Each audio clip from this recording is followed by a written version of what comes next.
Singh, WorkSafe Tasmania, and I will be a moderator today. This session is EMDR for Workplace Trauma, Healing Minds, Restoring Wellbeing, presented by Sarah Bone from People Sense.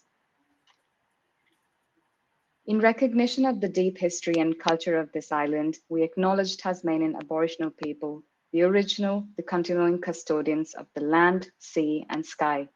We acknowledge and pay our respects to all Tasmanian Aboriginal people, all of whom have survived invasion and dispossession and continue to maintain their identity, culture, and Aboriginal rights. Please now take a moment to read the following slide about information received today. Please use the chat tab to type any questions you have for today's presenter. Those questions will be answered at the end of the webinar. Only presenter webcams will be used. And today's presentation is also being recorded and will be available on WorkSafe Tasmania's YouTube channel at the end of the month. It is now my pleasure to introduce our presenter, Sarah Bone from People Sense, Psychology and Wellbeing by Altius. Sarah is a registered psychologist and regional principal consultant and team manager at People Sense, Psychology and Wellbeing by Altius. With over 12 years of experience, she works with adults and couples on anxiety, depression, trauma, relationships, using her evidence-based therapies, including EMDR, CBT, ACT, and the Gottman method. Known for her energy, humor, and compassionate approach, Sarah supports clients in building skills, overcoming challenges, and achieving their goals. Welcome, Sarah. Over to you. Thank you. Hi, everyone. Thank you for joining me today. I'm Sarah, a registered psychologist and EMDR therapist, and I specialise in trauma-informed care, both in clinical practice and workplace settings. This session is called EMDR for Workplace Trauma, Healing Minds, Restoring Wellbeing. My aim is to bridge the gap between neuroscience, clinical practice, and organisational wellbeing, so that you leave today with a good understanding of EMDR for workplace trauma and some practical strategies. Here's where we're heading today. So we'll begin with a clear understanding of workplace trauma, what it looks like and how it impacts individuals and organisations. We'll break down the neuroscience of trauma so you can understand what happens in the brain and the body. And we'll explore how EMDR works, including the 8 phases of treatment. You'll hear some real-world case examples demonstrating EMDR's impact, and we'll then experience the power of EMDR through a brief interactive exercise, before finally discussing some practical applications of EMDR in workplace contexts and organisational wellbeing initiatives. So my goal is for you to walk away with the ability to recognise signs of trauma in employees, confidence in what EMDR is and how it works, and some practical ways to advocate for trauma-informed workplace practices. Just a quick note on self-care. In this session, we will be discussing trauma, but I won't be showing any graphic images or details of any stories of harm.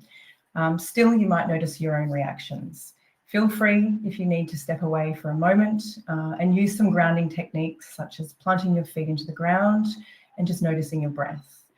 Learning about trauma can be triggering, and self-care is part of being trauma-informed.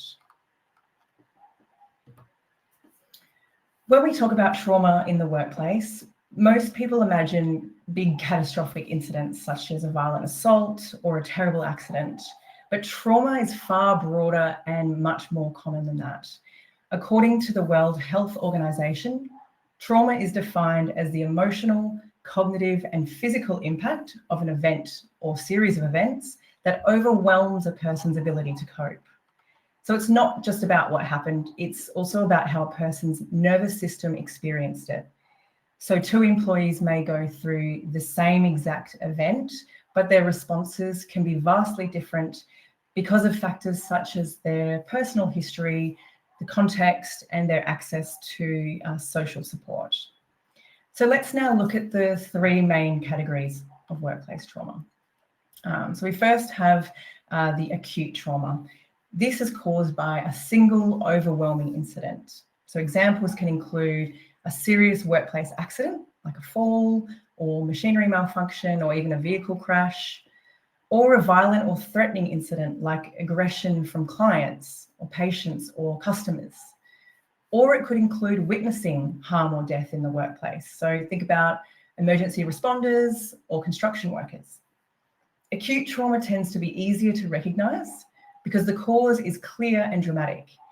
These events often lead to critical incident debriefings, workers' compensation claims, and immediate organisational responses. The second type of workplace trauma is chronic trauma. So this results from ongoing exposure to stress or harm rather than just one single incident. This is often an invisible trauma, but can be just as damaging. Examples could include things like persistent workplace harassment, bullying, discrimination, working in toxic environments where trust and safety are consistently undermined, or high pressure roles where there might be unrealistic demands and insufficient organisational support. So this type of trauma erodes wellbeing slowly, often leads to things like burnout, disengagement, or even complex post-traumatic stress disorder. Organisations might miss it initially because there's no obvious incident. And instead, chronic trauma manifests in long-term absenteeism, quiet quitting, or even turnover. And then finally, we have secondary or vicarious trauma, which happens when employees absorb distress through their work. So this is particularly common in caring professions like healthcare, social services, HR, education, even law enforcement. So for example, a counsellor who hears trauma stories all day might start to feel hypervigilant or emotionally drained. Or HR professionals dealing with harassment or termination cases might start to internalise the distress of other people. Or journalists or legal workers constantly reviewing violent imagery could start to experience similar symptoms to those who have been directly involved. This kind of trauma is often mistaken for compassion fatigue or burnout, but it is actually a trauma response. And over time, unaddressed secondary or vicarious trauma can cause things like emotional numbing, cynicism, or even moral injury. So understanding trauma's various forms sets the stage for everything else we'll cover today by broadening our view of trauma beyond those single dramatic incidents. We can start to see how pervasive trauma is in workplaces and why trauma-informed practices are essential. To understand workplace trauma, imagine dropping a stone into a still pond. So the initial splash is the traumatic event that impacts the individual, but what happens next are ripples, so waves spreading outward, touching every part of the organisation. Trauma doesn't just stay with the person who experiences it. It impacts teams, leaders, organisational culture, and even business outcomes. At the centre of this ripple is the individual who experienced the trauma. Their nervous system shifts into survival mode. Emotionally, they may feel anxiety, irritability, fear, or numbness. Cognitively, the trauma affects their focus, memory, and decision-making. So a once high-performing employee might suddenly struggle with even basic tasks at work.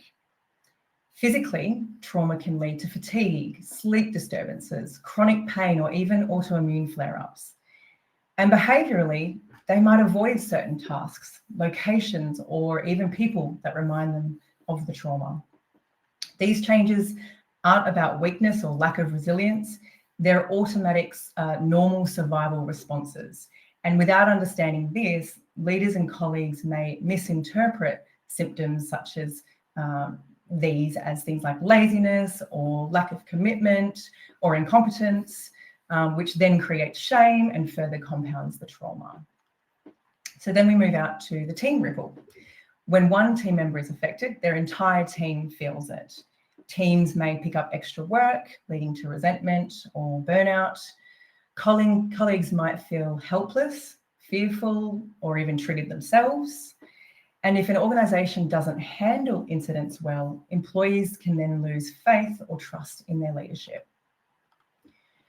And then we zoom out to the organisational ripple to see that trauma can have significant measurable costs. These could include absenteeism or presenteeism, where employees may take long-term leave, or they may remain at work but disengage. It could lead to workplace safety concerns, where distracted or hypervigilant employees are at greater risk of having further accidents. It could lead to increased staff turnover. So trauma that's mishandled often leads to resignations, losing not only people, but also institutional knowledge. It could have significant legal and compensation costs. Psychological injury claims are among the most expensive and longest lasting workers' compensation claims. And then it could also lead to reputational and recruitment costs.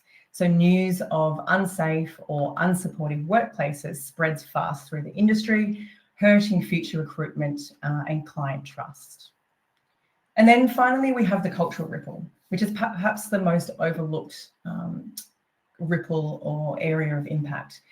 If trauma is ignored, over time, workplaces develop a culture of silence where employees stop reporting incidents because they feel like nothing will change. Gossip and blame might spread, only further isolating the affected person. And in the long term, this creates a climate of fear, mistrust, and disengagement, often described as toxic. On the other hand, workplaces that respond well to trauma strengthen trust. Employees feel safe and cared for and loyal, which then improves morale and retention. So understanding the various ripple effects reframes trauma as a strategic business priority. Supporting one traumatized employee doesn't just help them, it reduces turnover, risk, and potentially legal costs. A trauma-informed culture creates psychological safety, which research shows is the #1 predictor of high-performing teams. So just maybe take a moment now to reflect on your own workplace. Have you seen a workplace incident affect an entire team or organisation? What was handled well and what wasn't handled well?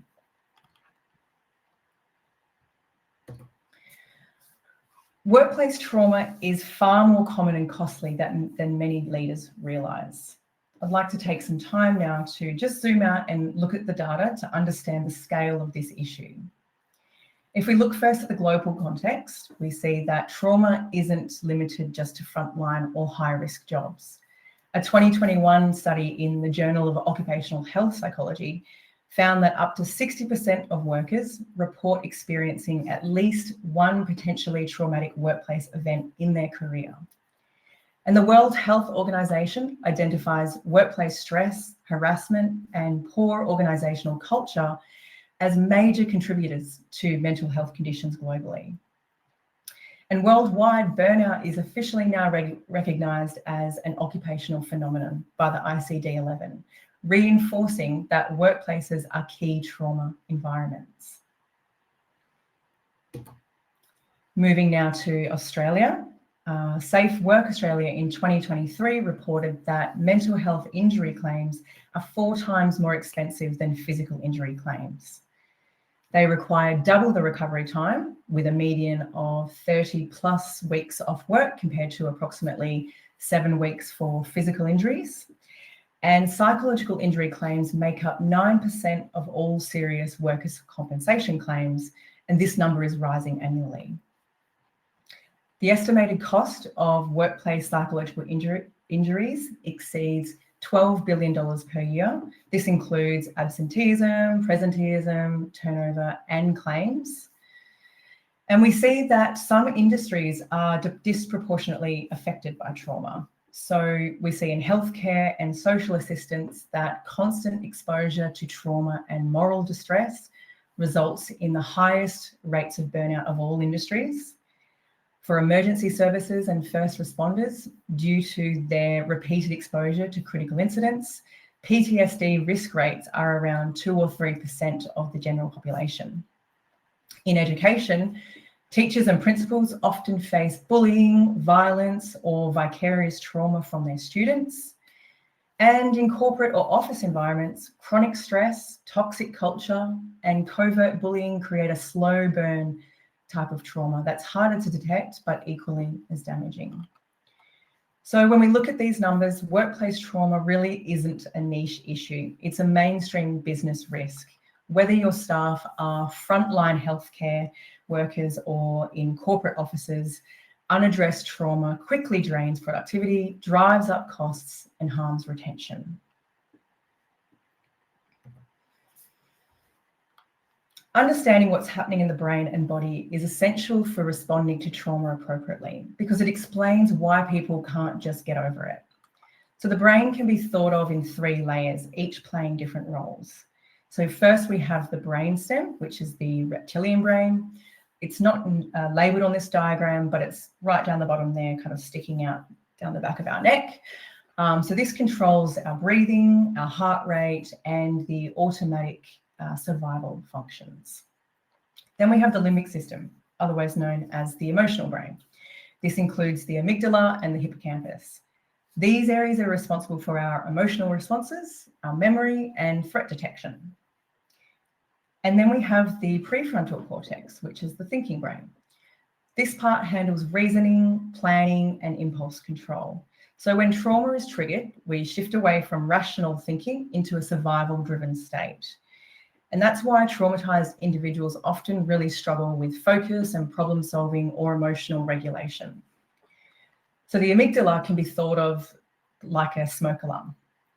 It constantly scans the environment for danger, and in trauma, it becomes overactive, perceiving threats even in safe work environments.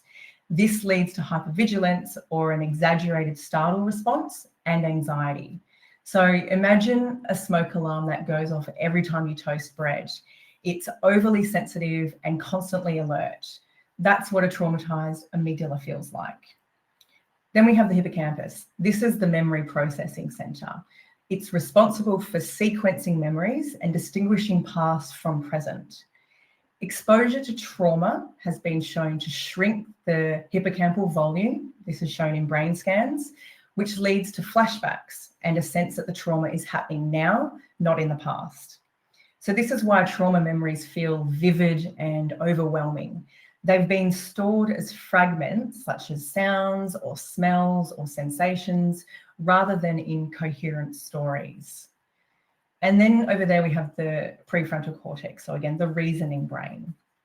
Trauma suppresses prefrontal cortex function, which explains things like poor decision-making, impulsivity, and emotional dysregulation.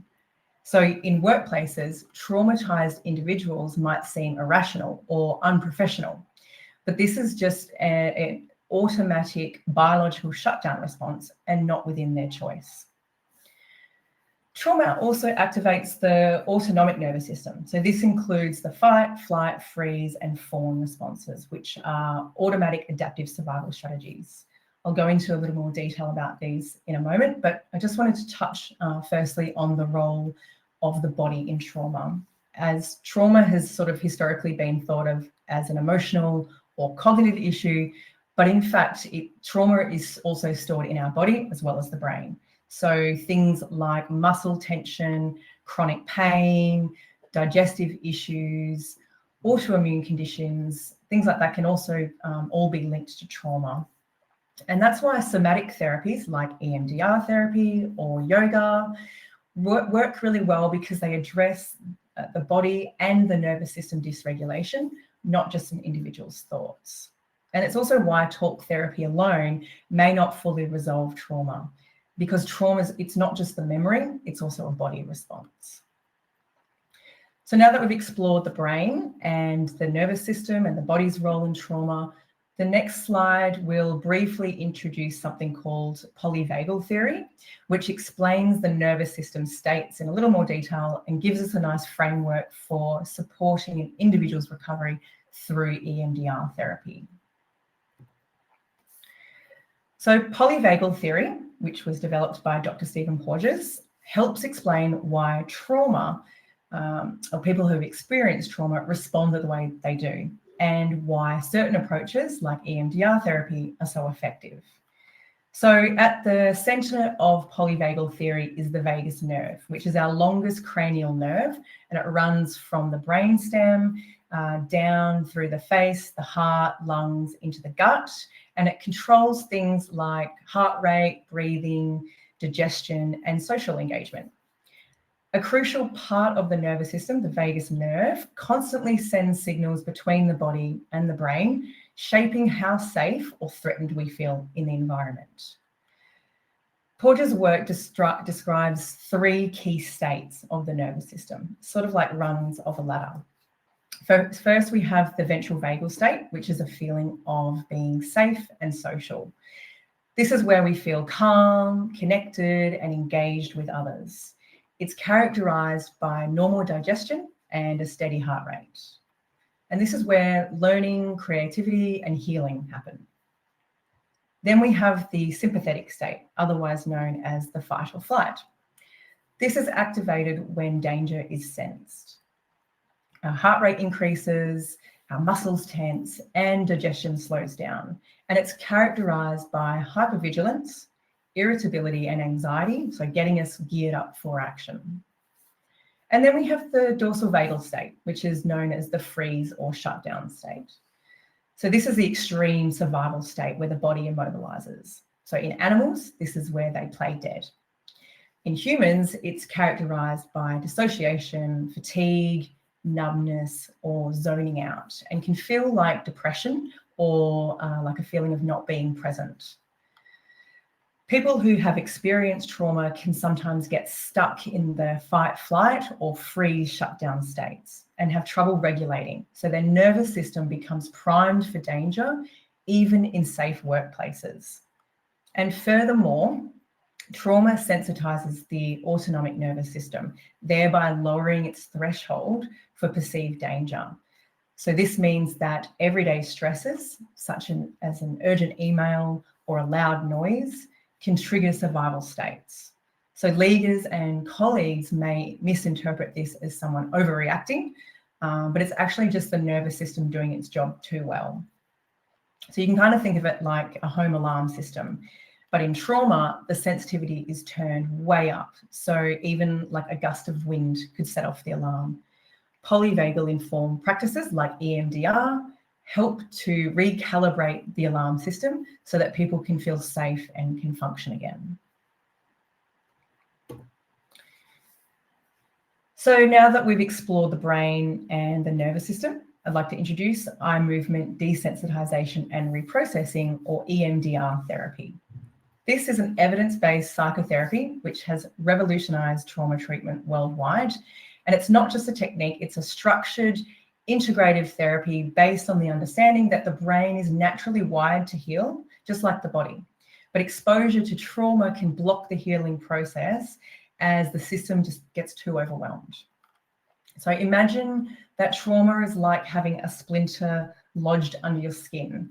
Your body knows how to heal, but the splinter is preventing the wound from closing. So EMDR is like gently removing that splinter so that the body and the mind can do what they're designed to do. EMDR was developed in 1987 by a psychologist, Dr. Francine Shapiro. So she noticed that certain eye movements reduced her own distressing thoughts, and then she began testing this with some trauma survivors. Early studies with Vietnam veterans and survivors of sexual assault showed rapid symptom reduction, leading to the development of some formal protocols and then the decades of research that have followed. And EMDR is now endorsed globally by bodies such as the World Health Organization, the American Psychological Association, and the Australian Psychological Society, and various defence departments globally as a first-line trauma treatment. So normally memories are processed and stored as narrative events like, this awful thing happened, I survived, and I'm safe now. However, with traumatic memories, they often remain unprocessed in their original sensory and emotional form. So the images, the smells, body sensations, and sounds all remain intact because they were too distressing or overloading for the system to process at the time. And this then leads to triggers, which are present day cues that activate that same fight, flight, freeze response as if the trauma is happening in the now.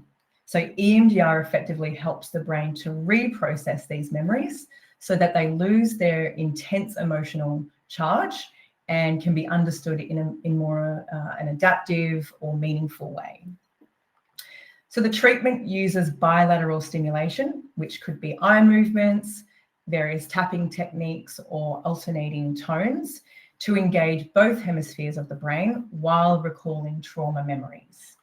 This facilitates communication between the amygdala, so the fear center, the hippocampus, the memory processing center, and the prefrontal cortex for logic and reasoning. It creates a dual focus of attention, so where the person is recalling the memory while also staying grounded in the present, allowing the brain to reintegrate that memory safely. And over time, distress decreases and positive beliefs are strengthened. So, for example, the thought, "I'm safe now," replaces "I'm in danger."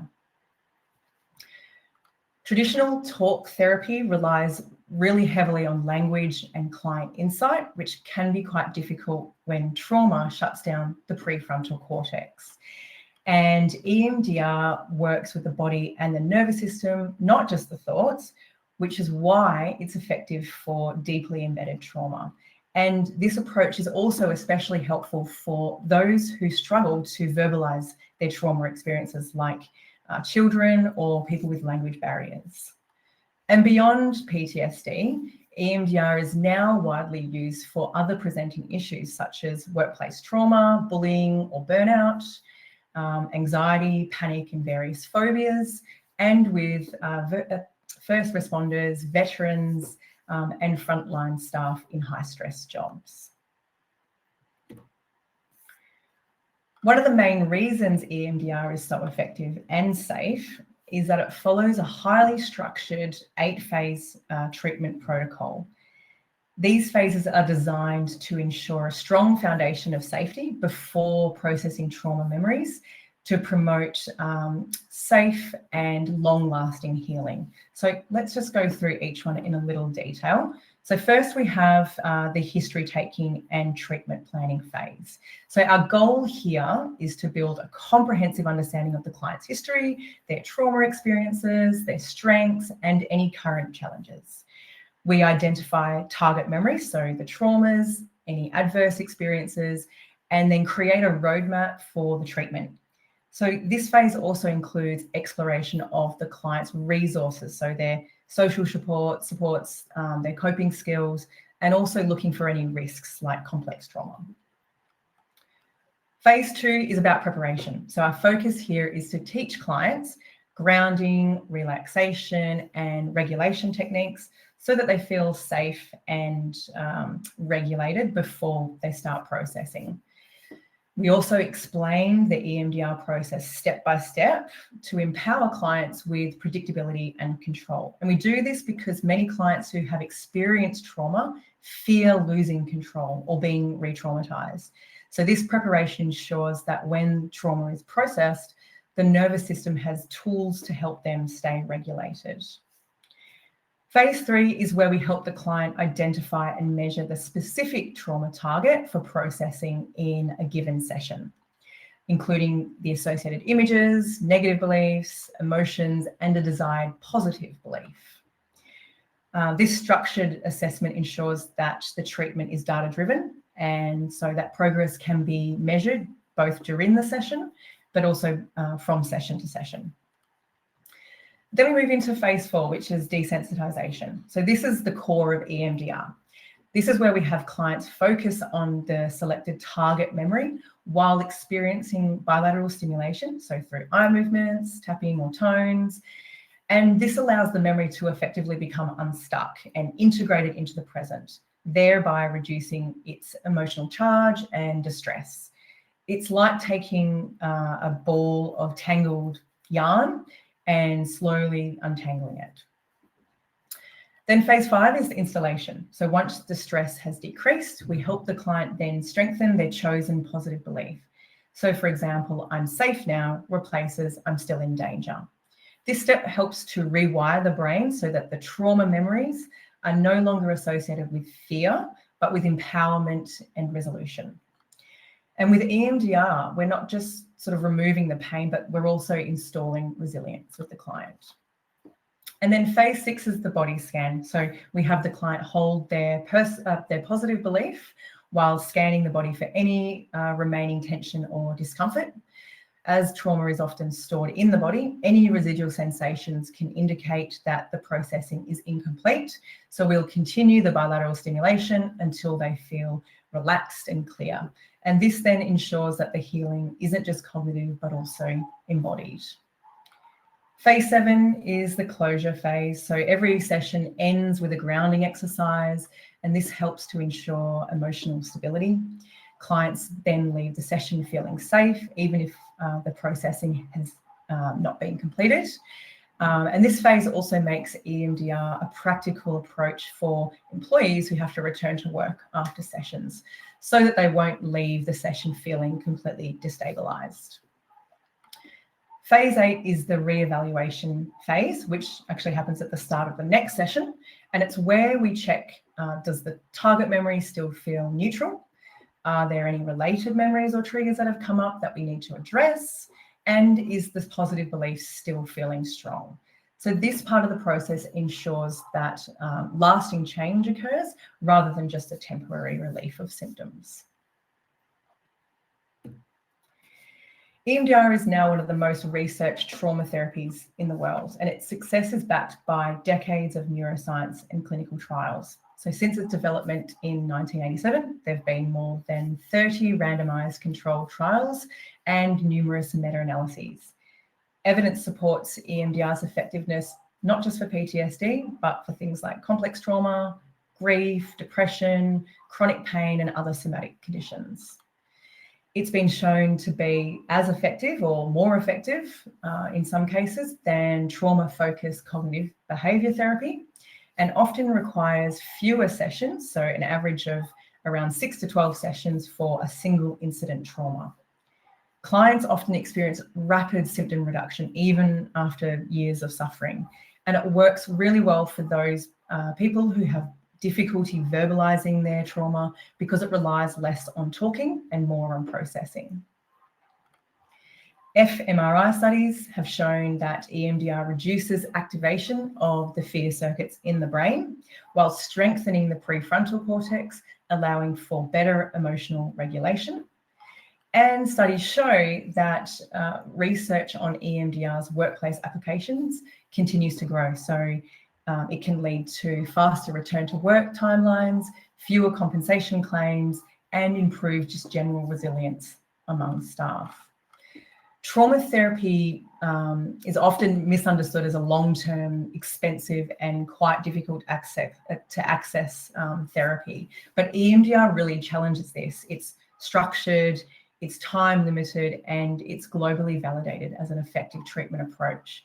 So with this level of evidence, it's no surprise that EMDR is now a core therapy in trauma programs worldwide. So let's just bring now this research to life, and I'll show you some real world case examples showing EMDR's impact on employees and workplaces. These case studies are anonymised, but they're based on real people and scenarios I've worked with or have studied, and they demonstrate how EMDR helps employees recover from trauma and return to health, and how organisations can play a part in that recovery. So the first case involves a client who experienced a single incident trauma. He was a 35-year-old tradesperson who was seriously injured on site after scaffolding collapsed. He sustained physical injuries, but also developed severe PTSD. He had panic attacks, which came up whenever he was near construction equipment. He had flashbacks triggered by loud noises, and he avoided work sites and was unable to drive his ute. Despite an excellent physical recovery, he was unable to return to work even months later. And his absence placed significant pressure on his team, increasing overtime costs. Management really weren't sure how best to support him, so they focused mainly on his physical rehab, and his workers' compensation costs escalated, Morale in the team dropped as colleagues began to worry about their own safety at work. So after thorough preparation, EMDR targeted the scaffolding accident memory. The client processed sensory triggers, so that they were the sound of the metal collapsing and the smell of the dust. And we addressed his belief, I'm not safe at work, replacing it with the accident is over, I'm safe now. And after 8 treatment sessions, his panic attacks subsided and he returned to light duties. And within 3 months, he was back to full duties. So this case illustrates that physical recovery is often prioritised in physical injuries, but unprocessed trauma can delay return to work for months, sometimes even years. So EMDR helps to bridge this gap quickly and safely. Case study 2 shows how EMDR can add value to managing chronic workplace trauma. So we had a mid-level manager who endured a year of bullying from her upline supervisor. She faced constant criticism, public humiliation, and subtle intimidation. She developed significant anxiety and depression. She had nightmares and ended up taking extended leave. And eventually she lodged a psychological injury claim, which then created further stress. This case caused a significant ripple effect within the organisation. Her team became divided. Some staff sided with the supervisor. HR became heavily involved, costing time and legal resources. And the organisation risked losing an experienced and high-performing employee. EMDR targeted memories of specific humiliating events and the belief I'm powerless. Throughout treatment, her distress decreased and she reclaimed her sense of agency. And after 10 sessions, she stopped having nightmares, she rebuilt her confidence to advocate for herself, and ultimately decided to transition to a healthier workplace. So this case shows how trauma isn't just that always that single incident, that toxic cultures can cause long-term psychological harm, and that EMDR doesn't just reduce distress, it restores confidence and self-worth. So the final case demonstrates EMDR's effectiveness in high-stress professions. So we had a nurse who was working in emergency care, and she experienced years of exposure to critical incidents, deaths, and distressed families. She reported emotional numbness, compassion fatigue, and some physical pain. And she took frequent sick leave and was really questioning whether she could even continue in nursing in the long term. In terms of the workplace impact, so there were staff shortages which worsened, her colleagues picked up shifts at late notice, which led to resentment, and her manager worried that she would leave, adding to higher turnover costs. EMDR sessions focused on a handful of anchor traumatic scenes that represented the cumulative stress, including a particularly traumatic paediatric case that she worked on, and several memories of feeling helpless during mass casualty events. EMDR helped her process these memories and reconnect with her values, and she strengthened the positive belief, I make a difference even in hard moments. And after 12 sessions, she reported feeling emotionally lighter, she had reduced physical tension and improved sleep, and returned to full-time work with a feeling of renewed commitment to her job. So this case shows that vicarious trauma is also significant and costly, and EMDR can restore resilience and help staff stay in critical, in-demand roles for longer. So let's move now into a brief experiential activity so you can have a chance to feel the calming effect of bilateral stimulation, which you now know to be a central component to EMDR. So this is a safe, simplified exercise, and it's about understanding the principle behind EMDR, but no processing trauma today, please. So before we begin, just make sure you're comfortable. You can sit with your feet flat on the floor and your back supported, and just take a slow, deep breath in through your nose and out through your mouth.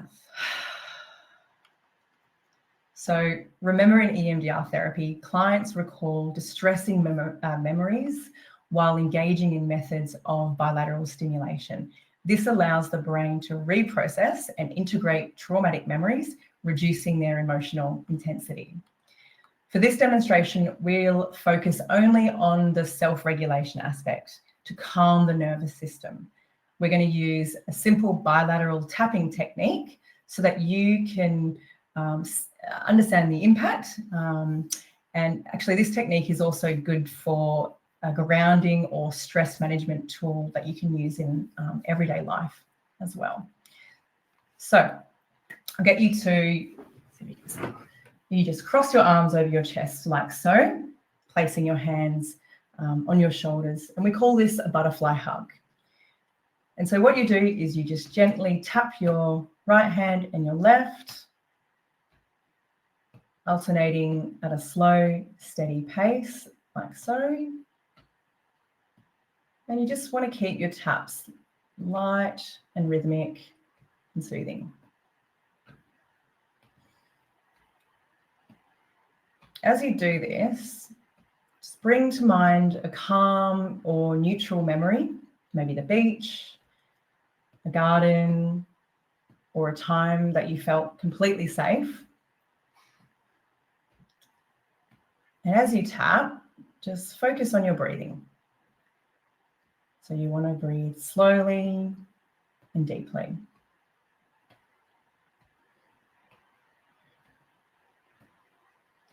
As you tap, notice what happens. Is your breathing slowing down? Do your shoulders relax? Are you feeling more grounded in your chair?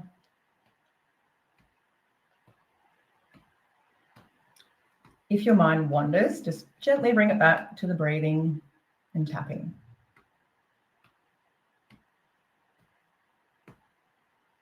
So this is your nervous system moving toward regulation. In EMDR therapy, the same principle helps clients process their trauma safely. You might have noticed small shifts such as calmer breathing, less tension, or even clearer thoughts.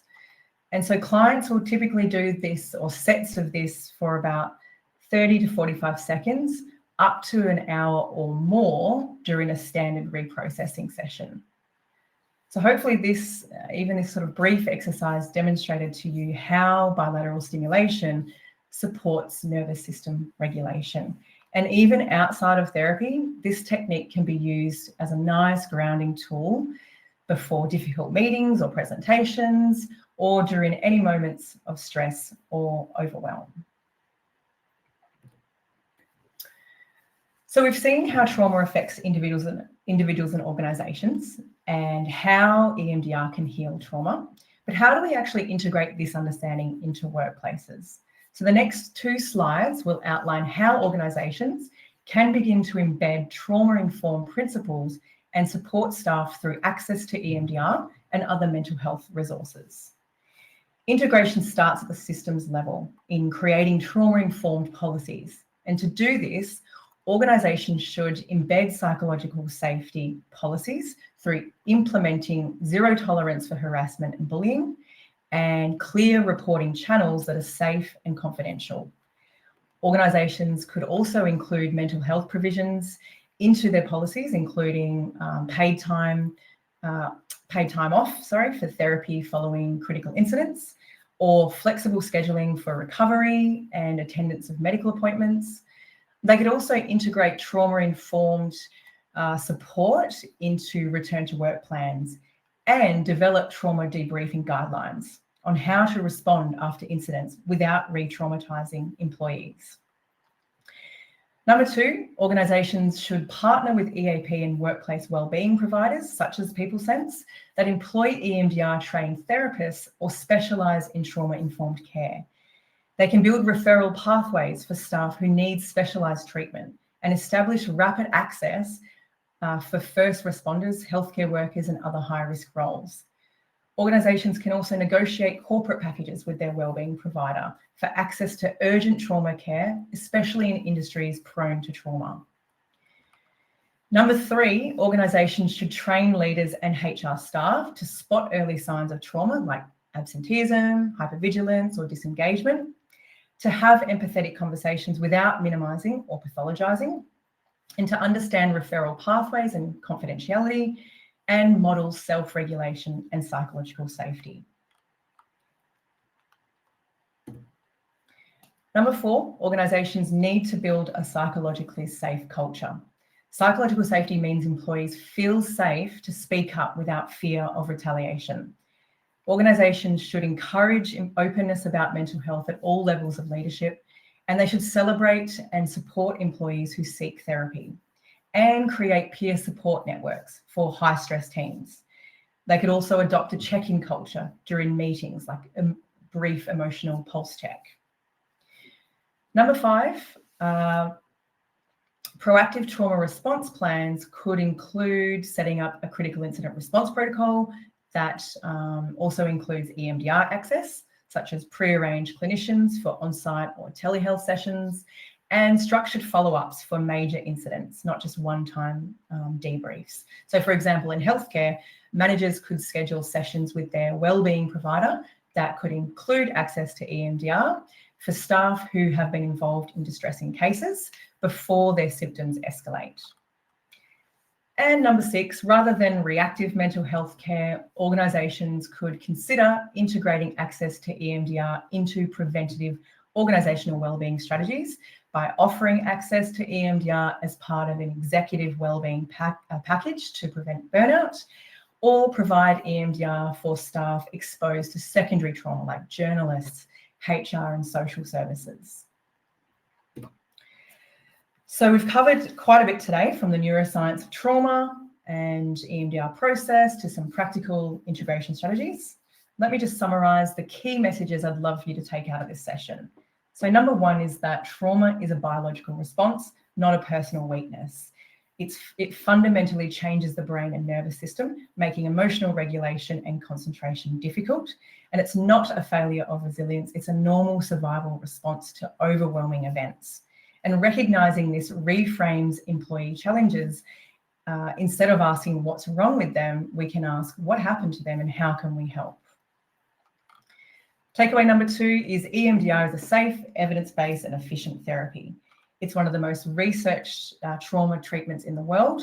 It's structured and predictable, and it achieves lasting symptom reduction in fewer sessions than traditional therapy, making it cost-effective for organisations.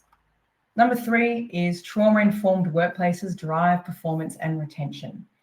Supporting employee mental health isn't just ethical, it's a business advantage. It reduces sick leave, presenteeism, and compensation claims. It improves trust, morale, and engagement, and creates environments where staff feel safe, which research shows is the number 1 predictor of team performance. Number 4, leaders play a critical role in recovery. Leaders and HR teams often set the tone of how trauma is addressed. So a compassionate, well-informed response to trauma can make the difference between an employee's recovery or their resignation. And it involves listening without judgment, providing access to evidence-based care like EMDR, and creating predictable systems that build psychological safety. And finally, number 5, healing individuals heals organisations. When we support employees to process trauma, it has a positive ripple effect for stronger, healthier teams, reduced turnover and recruitment costs, and greater resilience and adaptability. So organisations that invest in trauma-informed practices become more innovative and sustainable. So before we move into any questions, let's just take a moment to reflect. You can jot down your thoughts or just reflect on your own on these questions. So where do you see trauma showing up in your workplace or industry? Is it related to incidents like harassment or burnout, or is it more of the vicarious trauma type? How does your organisation currently respond to trauma? What works? What feels reactive or insufficient? What's one practical step that you could take in the next month to create more psychological safety with and for your team? And if you're a leader or HR professional, what would it take to embed evidence-based support like EMDR into your wellbeing strategy?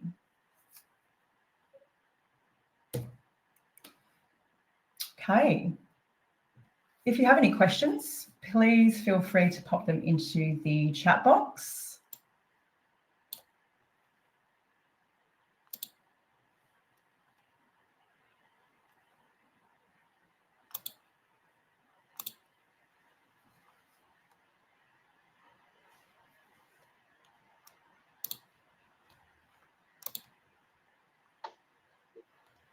Okay, Sonia, can you help? I'm not sure. Sorry, Sarah. Yes. We did have a comment here. I started talking and then I realized that my mic was on mute, but we did have a comment here which says, sadly, it's not penetrating the HR knowledge or practices. It's maybe sympathy, but no empathy, and empathy would drive changed practices. Interesting. Yeah. So that could be potentially a lack of understanding or maybe lack of support for HR themselves to respond appropriately when trauma comes up. Thanks for that comment. 100%. There has been another question asking about practitioners' recommendations in Hobart. Is there any feedback from your end, Sarah? Off the top of my head, I'm not too sure, but it is quite easy to find practitioners who are trained and experienced in EMDR. You can go to the EMDR website, or you could possibly just Google it, I think. Also have a look at the Australian Health Practitioners Regulation Agency. They will list practitioners who are registered. Lovely. We have another question here which says, what do you think is the most effective treatment out of EMDR versus CBT?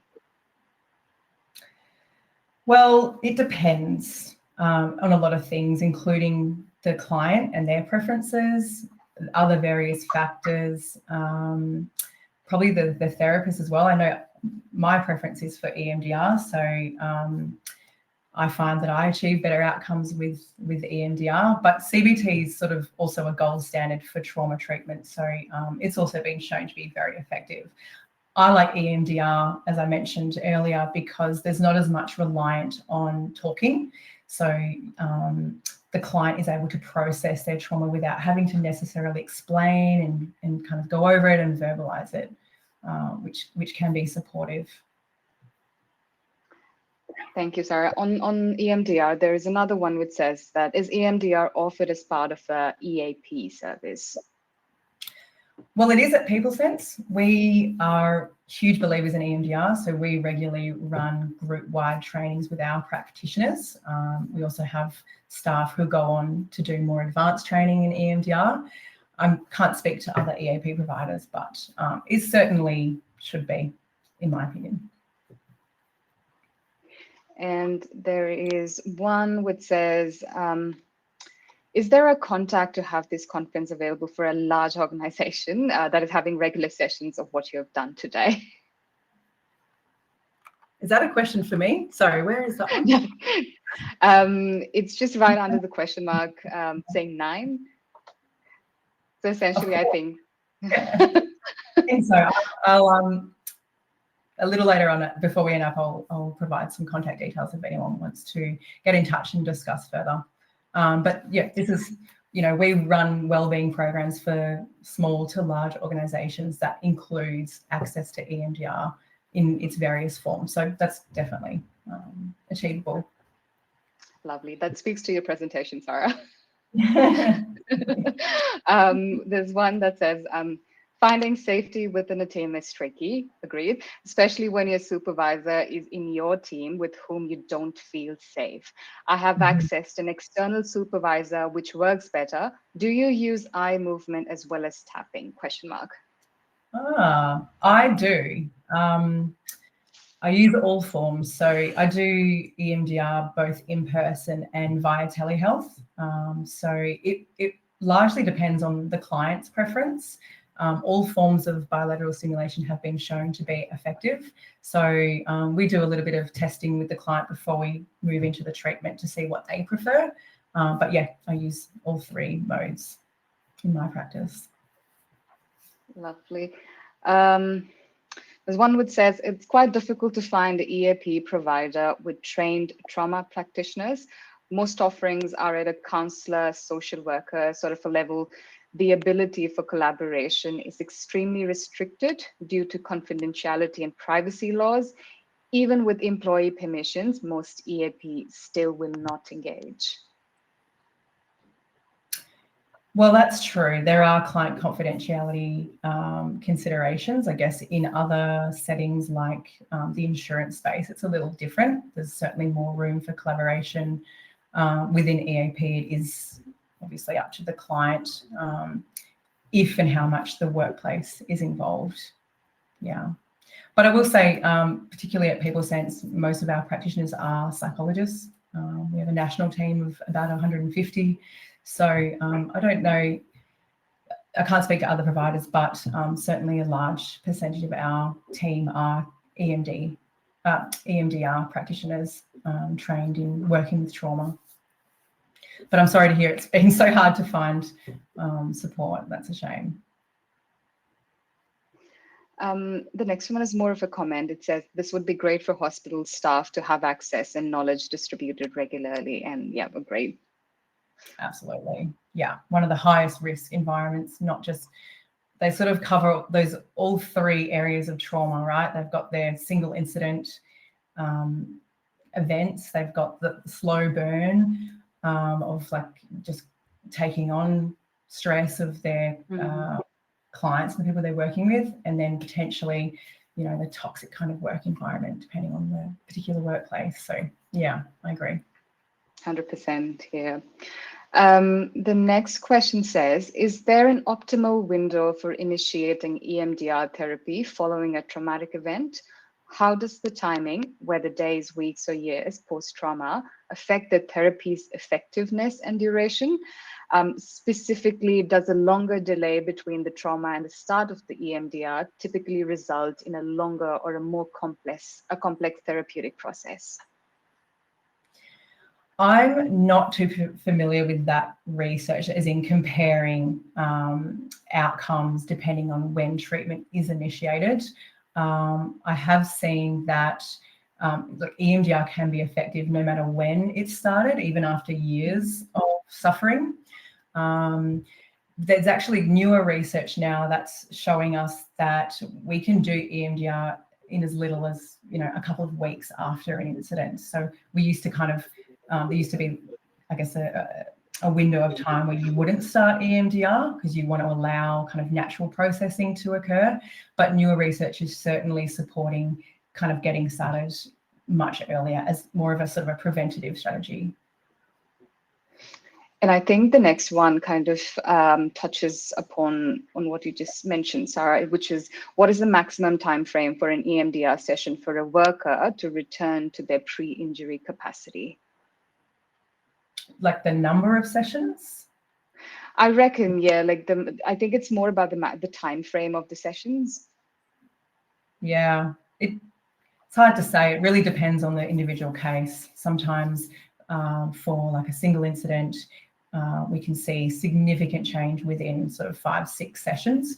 We would normally do those a week apart initially, and then maybe gradually spread them out. But when there have been multiple incidents, or depending on the client's previous history with trauma, that can also all kind of impact on, yeah, how long it takes, how many sessions, all that sort of thing. So yeah, unfortunately, it's hard to give a definitive time frame. And I think we might just do last couple. There's another one that says, is EMDR a treatment option available for kids and teens? Does a specific trauma need to be recalled? Oh, absolutely. We use it with teens and children. I don't work with children myself, but I have trained with someone who specialises in working with kids, and it's really cool how they do it. So they mainly use like the tapping technique. They won't have young children necessarily recall anything. They'll potentially ask them questions or use it as more of a self-regulation tool rather than processing of trauma. But I think I think it can be done with kids as young as, I want to say, even 18 months. But don't quote me on that because I'm not too familiar. But certainly throughout the lifespan. Yeah. Thank you, Sarah. I think this one is the last question that we have on the doc. Is EMDR therapy something that must be done exclusively with a trained practitioner, or are these self-guided techniques clients can use between sessions that support or mimic the EMDR process? What role does homework play in reinforcing therapeutic progress between sessions? So this is another reason that I love EMDR, because there's no homework between sessions, which sometimes clients struggle to do. CBT, on the other hand, there's a lot of homework. There is a role for self-guided bilateral stimulation, but I certainly wouldn't recommend it for processing trauma, because we have such a structured 8-phase protocol. There's a reason that exists, to help clients process trauma safely and reintegrate the memories and establish new positive beliefs. So in terms of anything between sessions, it would be simply limited to really the technique that I show you today. So that sort of nice self-regulation grounding tool, rather than any further processing of trauma. Yeah, that was 100% a great exercise that we did. I certainly felt more, calmer. That was awesome. And thank you, Sarah. That was amazing. It's been an absolute pleasure to have you. And thank you all for joining us for the webinar. This event has been run as part of the WorkSafe Tasmania month. So please head to worksafe.tas.gov.au/month to find out more and what we have in stock for the whole of October. There will be a survey link towards the end of the sessions, and we'd love to hear all your feedback. And thank you again. This has been great. Have a great rest of the day and stay safe, everyone. Thank you.